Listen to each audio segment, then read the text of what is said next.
We have a remarkably fascinating topic that's a little dangerous to talk about.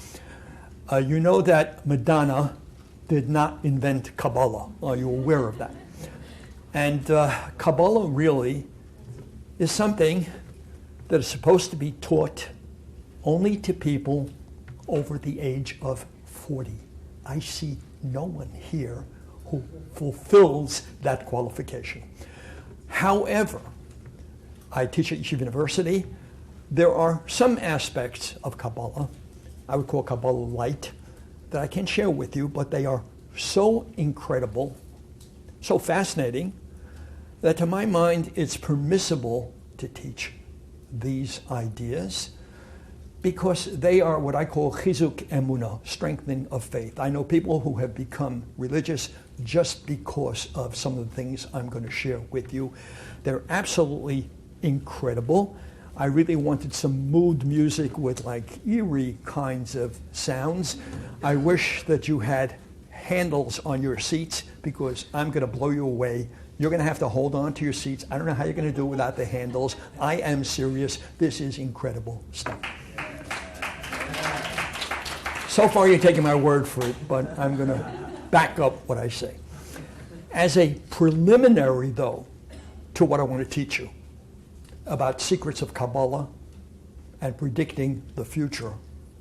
By the way, you know Yogi Berra's great line.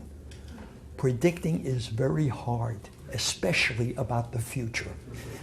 Now, we're going to do some incredible stuff. But as a preliminary foundation step, I need to teach you an idea, a concept that's perfect timing for this week because you know that the portion that we're going to be reading tomorrow has in it the Aseret HaDibrot, the Ten Commandments. And you probably do know that the first of the Ten Commandments reads as follows. I am the Lord your God who, and could you finish that phrase please, took you out of the land of Egypt, the house of bondage. Now, long time ago, Yehuda Halevi in the 1100s wrote a great book called The Kuzari.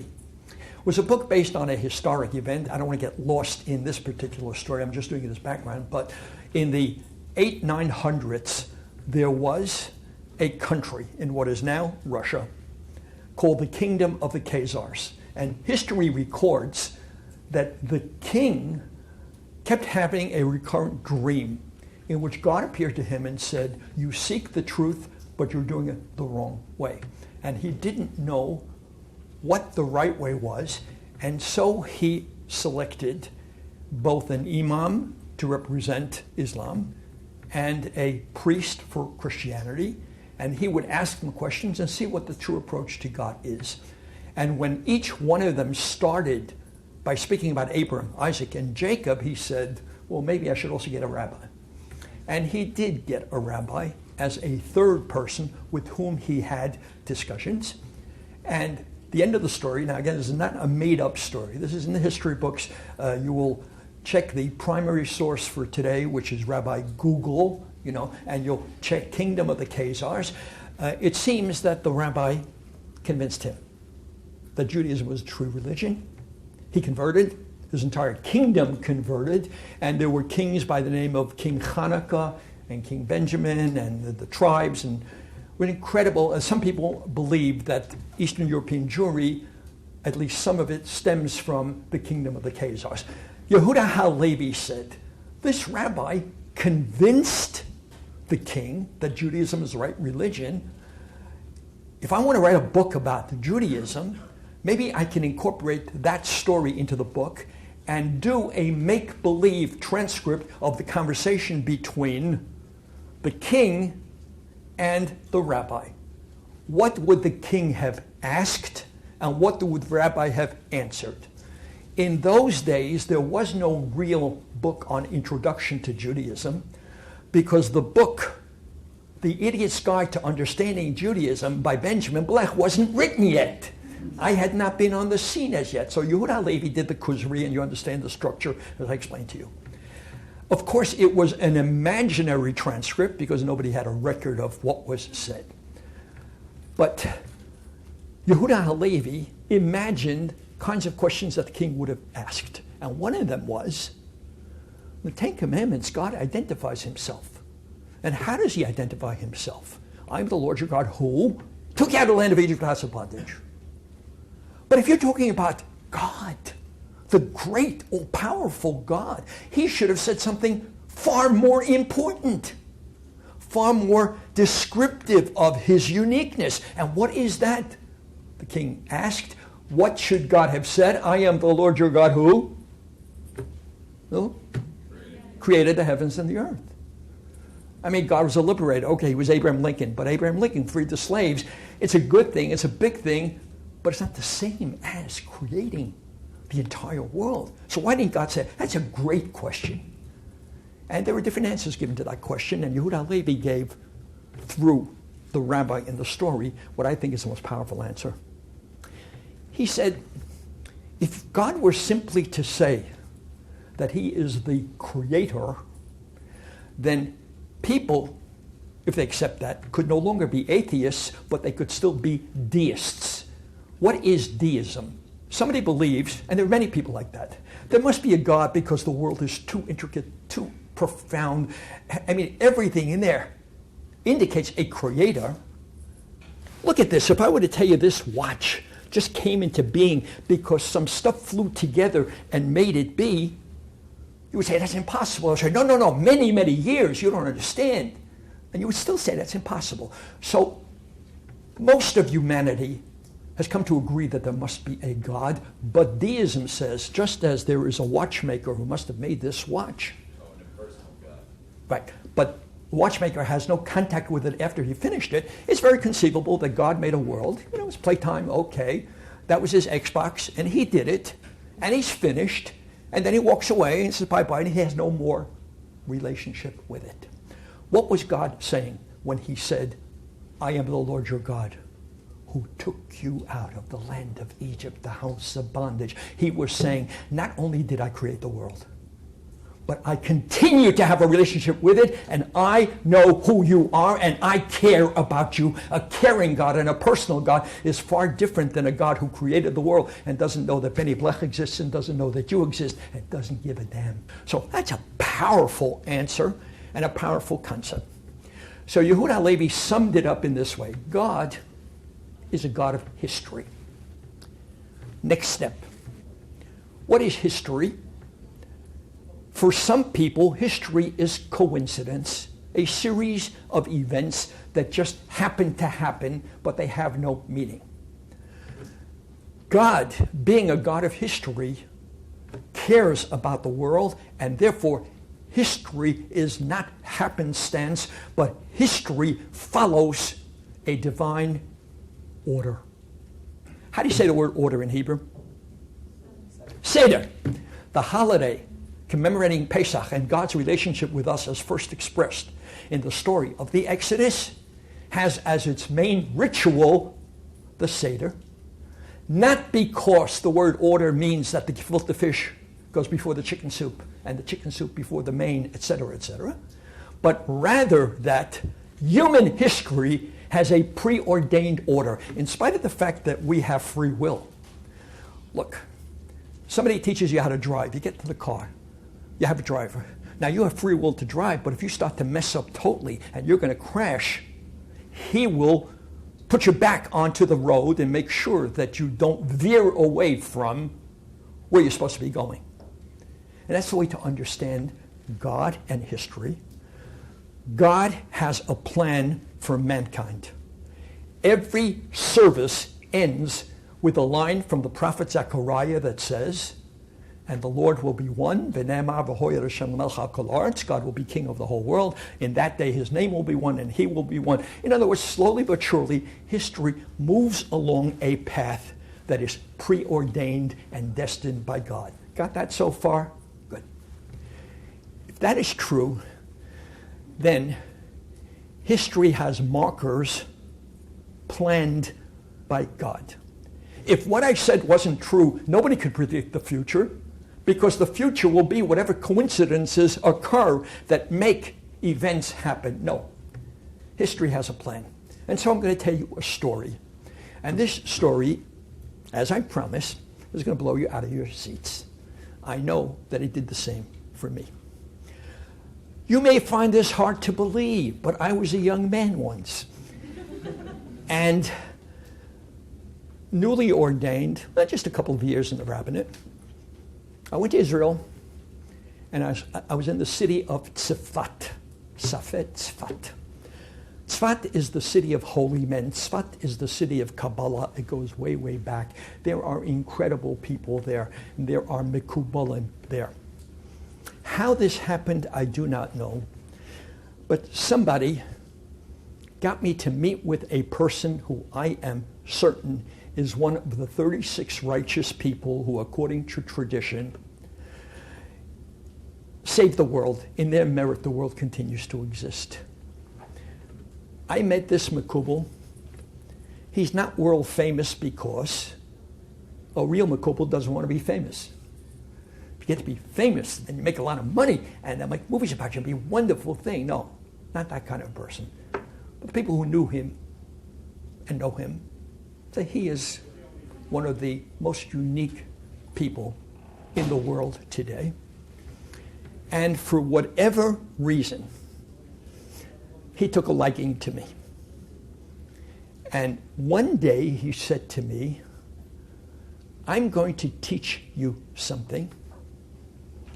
At that time he said to me also, I forbid you from revealing it to people. They're not ready yet.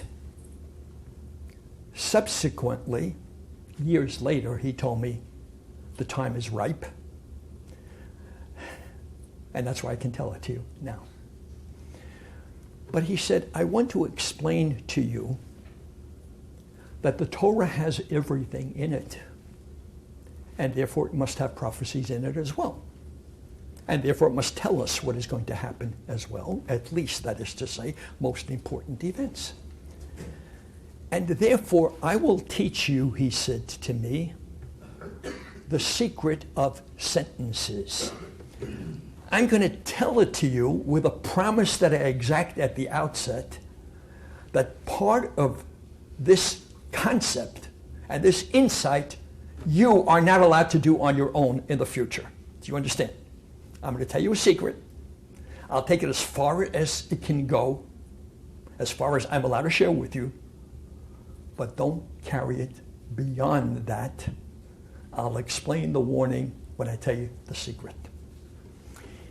He said to me, major events in history are alluded to by the corresponding number verse in the Torah. There will be, if you look at the sentence carefully, a clue to what will happen in that year. Let me explain it more carefully. We are on the Hebrew calendar in the year what? 5774. I don't go off on the tangent about, but the world is probably millions of years old. Old question. We count not from the creation of the world. We count from Adam and Eve, and the first days of creation were not 24-hour days because the sun wasn't created until day 4.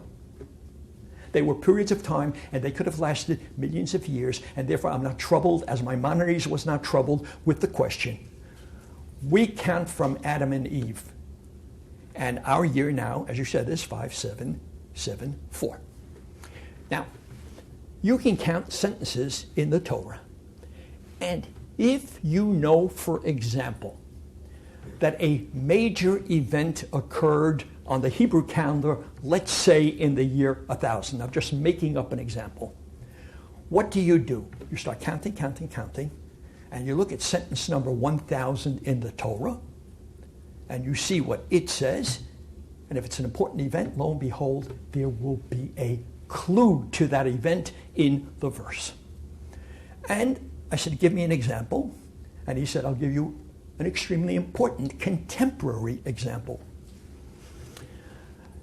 He said, Israel is a miracle. The return of the Jews to their land. No people has ever been removed from their land for centuries and came back but it fulfilled the prediction. And so in 1948, we came back to the land. Now, the year of the establishment of the State of Israel on the secular calendar was what? 1948. You should know that. 1948. And if you transfer that to the Hebrew calendar, in other words, what year was it on the Hebrew calendar in 1948? I will tell you. I don't expect you to know. 5708. Right? 5708. Are you all with me now? Because the next step is the crucial step. So he said, I want to tell you what sentence number 5708 is. Subsequently, I did it. I first did it the old-fashioned way, and then I did it with a computer. There are now programs that do. You can just click on sentence and year, what number sentence something is in the Torah.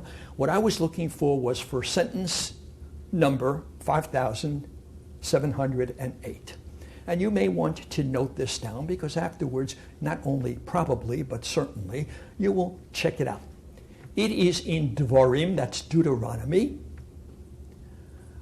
Obviously, because it's in the 5000s, it's way towards the end of the book.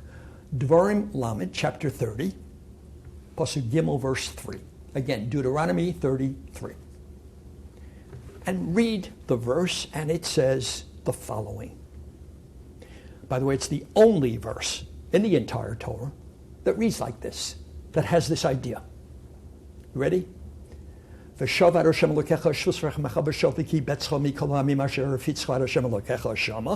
case you didn't understand, I will translate. And the Lord your God will return you from the lands of your dispersion, and he will bring you back there to Israel. That is verse 5708 in the Torah, corresponding to the year 5708, corresponding to 1948. Wow. It is fascinating that the Rambam Maimonides, who was not a Kabbalist, and perhaps wouldn't even have liked this lecture because he was a total rationalist, nonetheless, when he writes in his halachic work that we believe in ultimate redemption and return to the land of Israel, he says, Shenemar, as it says in the Torah, and quotes, guess which pasuk, which verse? 5708. Now, I am a bit of a skeptic, and even though this did blow me away, I still had a little bit of questioner and critic in me, and I dared to follow up. And I said to the Makubal, that's an incredible concept, and seems to be verified with regard to the state of Israel. But in our generation, it's not your generation, and I'm not a millennial, in people 20th century, there were two major events as far as the Jewish people are concerned. One is the return, creation of the state of Israel, and the other is the Holocaust, right? And I said to the Makubal, I grant you that the return of the Jewish people of Israel is there. Is the Holocaust also predicted, and is it there in the Torah? And he hands me a Chumash, a Bible, and he says, why don't you look? And what was I supposed to do? Go to Dvarim Lamed, Deuteronomy 30, verse 3, and know that that is verse 5708 corresponding to 1948. If I wanted to see the Holocaust, what should I be doing? Going backwards. Just to give you a little reminder of timing of events. Israel was created 3 years after the Holocaust was over, after the Allies won the war. At that time, there were no vacations in the middle of wars. That may come as a surprise to you. No ceasefires. We fought until we beat the enemy, until we kicked their A in. You understand? And they lost, and they admitted defeat. And 1945 was the end of the war. The Holocaust was during the 40s, early 40s, and the late 30s when Hitler assumed power. Late 30s, early 40s to 1945. You with me? Now, I told you that verse 5708, i.e. 1948, was verse 3, number 3 in chapter 30. That means verse 2 was 1947, and verse 1 was 1946. Interesting. A new chapter beginning with 1946. That would mean the previous chapter, chapter 29, and the verses in it would be corresponding to the earlier years, the years of the early 40s and the late 30s. And what is the theme of those verses? And you will discover that in those sentences it says, and the Jews will face a time of total calamity and catastrophe. There will be moments like Sodom and Gomorrah. There will be kinds of horrors that cannot even be written in this book, etc., etc., etc., corresponding to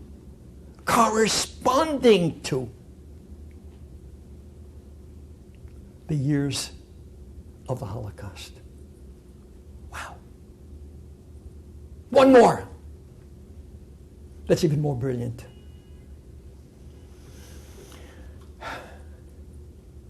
The last verse of chapter 29 would be the verse that corresponds to 1945, the last year, the end of the Holocaust. And so that verse would therefore be an epitaph from God, a final word about the Holocaust by way of this concept of the secret of sentences. What can we possibly say about the Holocaust? How can we deal with it? And how could a good God have allowed it? And all the questions that we have, as Elie Wiesel said, I have not one question, I have 6 million questions. How do we deal with the Holocaust?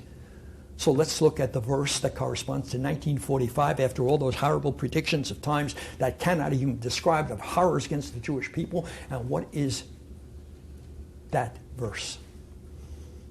I say to you, knowing the Bible fairly well, there is no other sentence that could be as perfect and fitting description from God for the Holocaust than this one. Before I tell it to you, make it more exciting, I once did what I'm doing with you in my congregation years ago, and I had a Holocaust survivor who was sitting in the front row, and he had lived through, that's a strange phrase for it, no, he had survived Auschwitz. And I said, what is the only sentence? And he was a scholar. He was principal of a yeshiva. And he began to cry. And he said, I know what it must be, because there's only one sentence that it can be. And he told me, and I said, you're right, it is. So you're anxious to hear it, let me tell you. And the sentence reads, Hanistaros Ladoshem Elokeinu, the hidden things belong to the Lord our God. V'haniglos, and the revealed things, Lonu ulvanenu, for us and for our children, La'asot, is to do at Kol Divrei HaTorah Hazot, all the words of this Torah. Meaning, and some things are just too difficult for human beings to understand, and there is no explanation for finite minds. Forget about understanding the Holocaust. What remains for us to do is to keep the words of the Torah, and that is sentence corresponding to 1945. Wow. So invariably somebody gets up and says, yeah, but what about other things? This much I will tell you. I give you permission to look further and to find that the Six-Day War is there. Because the years that correspond to the Six-Day War, the year that corresponds to the Six-Day War, they will come from across the Jordan and they will attack you. Wow. And the 73 War, the Yom Kippur War, is there in a verse that says, on the festival of Sukkot you will rejoice. Because they didn't rejoice on Yom Kippur, because we had to survive. And we didn't begin to rejoice until Chag HaSukkot, the immediate holiday following. And then somebody's going to say, oh, Rabbi, then let me get the book and find out what's going to happen next. So here is where I caution you.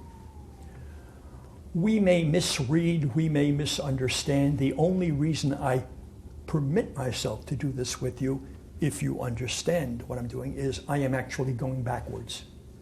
I'm only showing you links with the kinds of predictions that are readily recognizable because they've happened already. But I will not say to you, because it's too dangerous, I will not say to you what we are not permitted to do, which is to actually say, I believe Messiah will come, Mashiach will be here in next year, because I see the verse that says this and this and this must mean Messiah. And then if I were to preach that and gain a lot of followers, and then Mashiach, God forbid, doesn't come next year, and everybody would say, well, Judaism is wrong, not Blech is wrong, Judaism is wrong, it's too dangerous. And we've lived through false messiahs already, and therefore we're not permitted to do it for the future. What I am saying to you is, but at least have respect for the concept of the world. History having an order, and that order is implicit in. And let me see how much time I have, and then what can I tell you? Okay, I can do this. And not only via the secret of sentences, but in other ways, the Torah was predictive. And so let's flip from the exactitude of sentences to yet another way in which the Torah prophesied, predicted all of Jewish history. Let me teach you the concept first. You know that we have the beginnings of our people with Abraham, Isaac, and Jacob. And there are a lot of stories in the Torah about these three. And what was the point of these stories? Well, to learn from heroes, fine, that's fine. But there's a predictive element in their stories as well.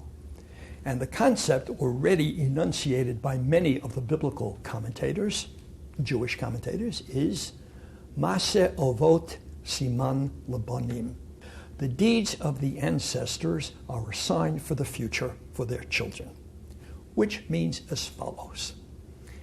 There are lots of stories, Abraham, Isaac, Jacob, and their lives, of course, they intercut. Their lives are a preview of coming attractions. For whom? For the Jewish people in all of the history of the Jews to follow.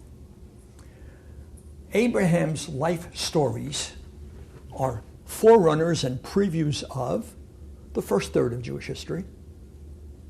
Isaac, the second third, not exactly by numbers of years, but the second part of Jewish history. And Jacob, later to be known as Israel, the third. And I could entertain you or educate you for hours, days and weeks, with a course that I gave at Yeshiva University, where for an entire semester we studied the stories and then the corresponding events in history. Just to give you a flavor of it, though, if you are familiar at all with the story. We're told at the beginning, Abraham went down to Egypt.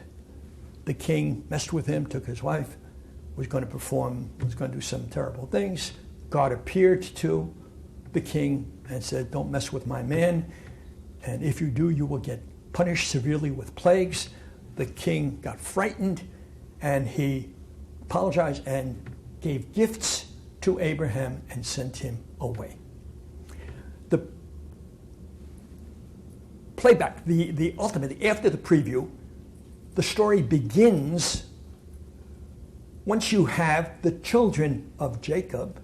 They now are going to replay the events, the first unit of time, the events of Abraham's life.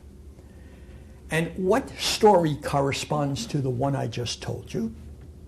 The Jews go down to Egypt.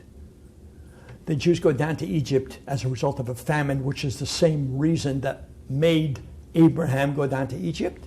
The king messes with them. There are plagues, and eventually they tell the Jews, leave, and they give them many gifts. That's a replay. Do you understand that the original story took a week and the replay takes a couple of 100 years, but you all understand the idea? Now, the replay of Abraham, long story, many events, first third, and then we come to the replay of Isaac. And Isaac is unique amongst the forefathers, amongst the patriarchs, in one regard. I wonder if any one of you knows it here. Isaac is the only one of the three patriarchs who never left Israel. And therefore, the replay of the life of Isaac would be the time period that the Jews were in the land of Israel. I could do a lot with you, but I have time constraints, and so let's get to the one that's relevant for us. Because clearly, are you aware of this? Did you ever hear of this? That history as we know it on planet Earth, is meant to exist only on the Hebrew calendar for 6,000 years, 1,000 years corresponding to a day of creation, and then there will be a Shabbat, which is a more spiritual kind of existence, totally different. That's clear. And if that's true, if the world is only meant, the world as we know it is meant only to the year 6,000, we are in 5774, then we are pretty close to the end. Do not tell me that means Moshiach, Messiah, will come in 6,000. No, Messiah will come during human history, during the count of human history, so he must come sometime before, and he only has how many years left to do so? 226. Thank you so very much. That's correct, 226. So all I'm pointing out is we definitely, we definitely are in the final stages of human history and Jewish history. So we are definitely doing the life of Jacob. Do you know why he was called Jacob? Because Yaakov is from the word heel, and he, Yaakov, was always on the run, always fleeing. If psychologists tell us that there are two ways to deal with situations, either fight or flight, Yaakov's earlier years were always flight. Yaakov, Esav says to him, I'm going to get you. So Yaakov says, oh, well, I better run away. And he does. He goes to the house of Laban. He falls in love. Beautiful girl. Works 7 years for her. Gets married. Thinks she's married to his beloved Rachel. Wakes up in the morning, and lo and behold, he has been deceived. It is not Rachel. It is Leah. He walks over to Laban. He said, what'd you do to me? And Laban says, well, that's the way we do things around here. And Yaakov says, oh, well, how can I get my beloved? Work another 7 years, which he does. I am telling you that he was passive because he thought that nice Jewish boys don't fight back. Because he thought you're not supposed to fight if you're religious. He was wrong. And he let people step all over him. And he was the one who, when there was confrontation, always ran away. I'm getting to a crucial story. I'm getting to the most important story in the life of Jacob. And how do I know it's the most important and the most traumatic of the stories? Because it is the story by way of which Jacob had his name changed from Jacob to Yisrael. Wow. Clearly, a name change is a new identity. He became a different person. Most crucial moment of his life. And how did that happen? So let's get to that story and hone in on that story. Jacob had worked 20 years for Laban. And he hears the kids, Laban's kids, saying, you know, this guy, this Jew boy, he's making all the money. Typical. And Yaakov gets very upset. And he calls his wives together and he says, we got to do something. And what was he planning to do? Let's get out of here. Because that was his pattern his entire life. Flight. Let's run away. And he does. And he starts moving. And all of a sudden he hears that his brother Esav is coming towards him with 400 men. Oh my God. And it's that point in the story that we see a turning point in his life. Some people, Maimonides, believes it was a dream, very Freudian. Others believe it really happened. Doesn't matter. Because he is afraid of his brother Esau, and then all of a sudden, if it's in his dream, you dream what you're afraid of. If it's for real, God sent this to happen. He is attacked. The text, he is attacked by a stranger who fights with him, leaves him limping. And at the end of this story, Jacob says to the assailant, give me a blessing. And the assailant says, okay, your name will be Israel. You have a fight with Tyson and he beats you up and you're left limping and you say, okay, now give me a blessing. Absurd. What's the meaning of this story? Crucial story, because that's how it became Israel. If it's for real, as Rashi learns, it was the Sarah, the angelic representative of Esau. If it's a dream, it was what he imagined Esau to be. He is attacked. And this was the first time that Jacob did what? Fought back. And finally, it was a total reversal of his life and the way he had lived. And he said, I ain't going to take it no more. Because people have been stepping over me all the time.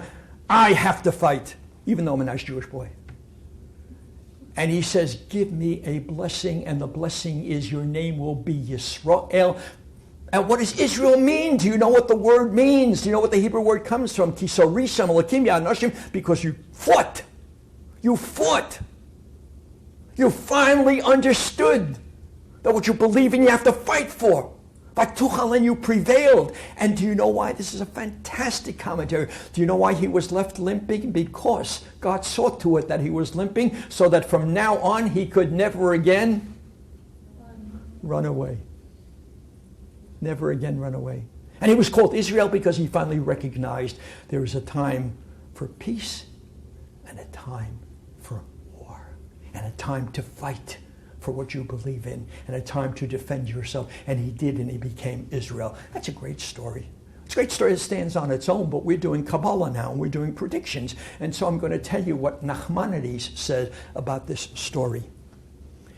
He said, the stories of the ancestors are predictions for the future, and therefore, in the last third of Jewish history, we will be a people constantly attacked and not fighting back. Passive, passive, passive. Until there will come a moment, and I didn't tell you the words that begin this story of the conflict of Jacob, where he became Israel. It reads as follows: Vayivoser Yaakov levado.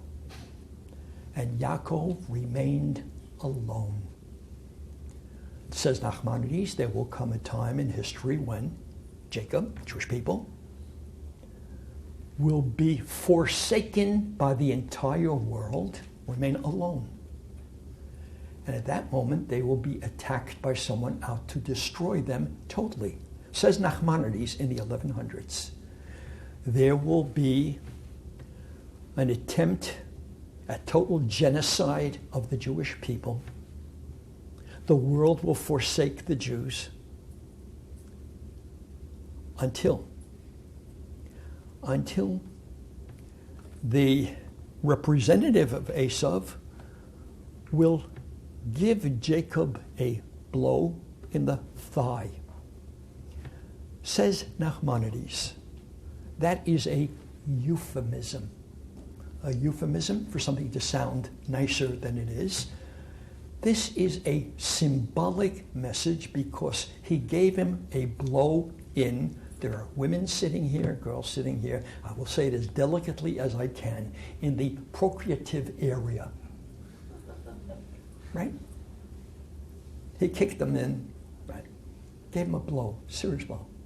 Which, says the Midrash, is a symbolic prediction of the fact that as a result of this encounter, the Jews will lose many, many of their children, countless of their children. Many, many will die. And after that, we will ask the assailant for a blessing. And, says Nachmanides, just as in the story, Esau then blessed Yaakov with the name Israel, he says there will come a time when after a terrible era of destruction, annihilation, of murder of countless of Jewish children, we will turn to the Saro Shel Esav, the representatives of Esav, and I'm quoting now in Hebrew, but I'll translate it to English. It will again blow your mind. Saro Shel Umot Ha'olam, the representatives of the nations of the world, who were identified as what Esav was then, the outsiders who hated us. And the Umot Ha'olam will say, after we have been decimated, we have been tortured and killed, we will say, give us a blessing, we got to go on. There will come a time, believe it or not, where we will turn to the Umot Ha'olam, and the Umot Ha'olam will bless us with the name Israel. Do you understand that in 1945, I had some people, members of my congregation, who were in concentration camps, and when they got out, they said, we thought we were the only Jews left, because they killed everybody. There must be a few survivors, that's it. Do you know that it's 3 years from 45 to 48, and in 1948, we established our state of Israel? Do you know how miraculous that is? Nachmanides predicted it based on the verse that said, in the aftermath of destruction, we will turn to the nations of the world, and they will give us the blessing of Israel. There is a great story, which I'm going to tell you, where in the days of the Talmud, one of the students of a prominent rabbi said to the rabbi, you know, we've been suffering for so long, could you give me a clue? How will we know when redemption, final redemption, is at hand? And the rabbi said, I will tell you a story. Rabbis always tell stories. And he said there was once a father and a son traveling long journey through the desert, going to their goal, their destination, a beautiful city. And as they're traveling, and weeks turn into months, the kid asks the question that every young boy asks on every trip, and that was, are we there yet? And he said, not yet. And he said, how will I know? Tell me, the kid says to the father, how will I know when we're almost there?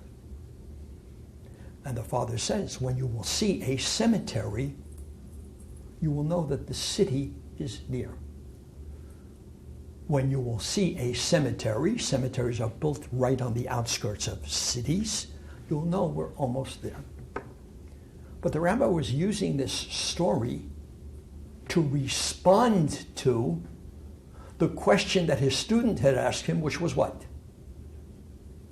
How will we know when the end, redemption, final redemption is near? And the rabbi said, I can't tell you why, but I can tell you this is what's been predicted. When you will see a cemetery, death on a grand scale, death on an unimaginable scale, in the aftermath of that, I would rephrase it, in the aftermath of genocide, rebirth and redemption. That was in that story.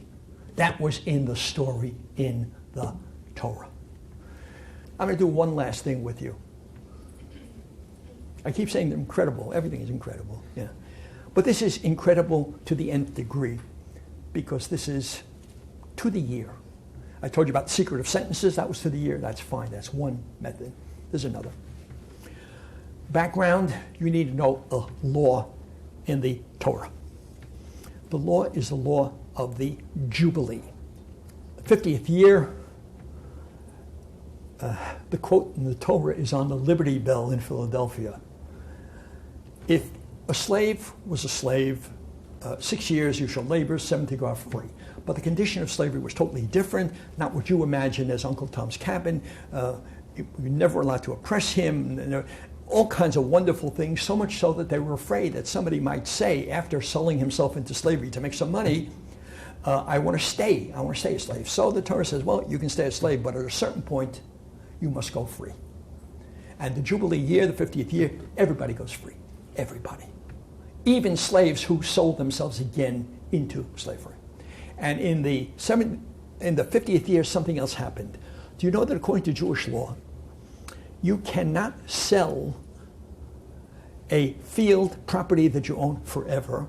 You are only a caretaker. And you can only sell fields up until the time of the Jubilee year. But in the Jubilee, all land goes back to their original owners, so that the mistakes of one generation are not inherited by the next generation. It's capitalism with a caveat. It's capitalism, but in the sense that it's only for 50 years, and in the 50th year, everybody's equal because all the land goes back to their original owners. So you understand, freedom and land back to the original owners. Now, the Torah says the following. In the 50th year, Toshuvu, here's the word. Try to remember this word. Toshuvu, you will return, every man to his family and every man to his inheritance, which means you will return. You'll no longer be a slave in the 50th year, and you get your land back. Toshuvu. There's one problem. The word is spelled incorrectly in the Torah. What do I mean by incorrectly? Not the way grammatically it should be written. You said you know a little Hebrew. The word Toshuvu should be written Tav, Shin, Vav, Bet, Vav. Toshuvu. And in every Sefer Torah, intentionally, not by mistake, it is written what we call chaser, missing a letter. It's written Tav, Shin, Bet, Vav, missing a letter. Tav, Shin, Bet, Vav, and we have to imagine and read it as Toshuvu. But it's wrong. But it's not wrong because that's the way every sofer is required to write it. And the question is, why did God, who directed Moshe as to how to write the Sefer Torah, and we continue to write it in that way, tell him to do it in a way that seems to be an error? And everybody wondered about that. And then came the book of Jewish mysticism, Kabbalah, called the Zohar, and said, it's for a reason that I will share with you, at least to these people who can keep it quiet and don't misuse it. Today I can quote it to you. The word Toshuvu, which means you shall return, the Zohar said, is also a number. Now, I'll do it with you. Tuf is 400, Shin is 300, Bet is 2, and Vav is 6. So that's a total of 708. Now, in Hebrew, when we write a year, we do not write the millennium. You know what 1,000-year period you're in. We pick up after that. If we were to write the millennium, since the highest letter is a Tuf, and it's 400, you would have to write and go crazy, but you never write millennium. So, the word Toshuvu, Tav Shin Bet Vav, the way we write it, is 708. Said the Zohar, I predict that God is telling us something remarkable, amazing is going to happen in a year 708, but I don't know in which millennium. I can't tell you in which millennium, but in that year of 708, Toshuvu, you, the Jewish people, God is saying, will return to freedom and to your land. Toshuvu. Now the Zohar did not know whether it would be in 4,708 or in 5,708, but he knew also that it could not be in 6,708 because I have already told you there will not be a 6,708. He said, watch out for the year 708. He said that, written. Nothing happened in 4,708. Do you remember the beginning of the speech? The year 5,708 was the year 1948. Toshuvu, you will return. The word said it. You won't be slaves anymore in all these other countries that oppress you. You'll get your land back. Exactly what happened in the Jubilee year. Toshuvu in Tav Shin Bet Vav. And then one time I did this in a class at Yeshiva University, and a kid raises his hand and he says, Rabbi, can I add something? And I'm saying to myself, I just told him the Zohar. And this great, he's going to improve on the Zohar, but you know, you're a teacher, you say, I can learn from anybody. Okay, sure. And he said something that was so incredible and so amazing that I said to him, first of all, you get an A for the course.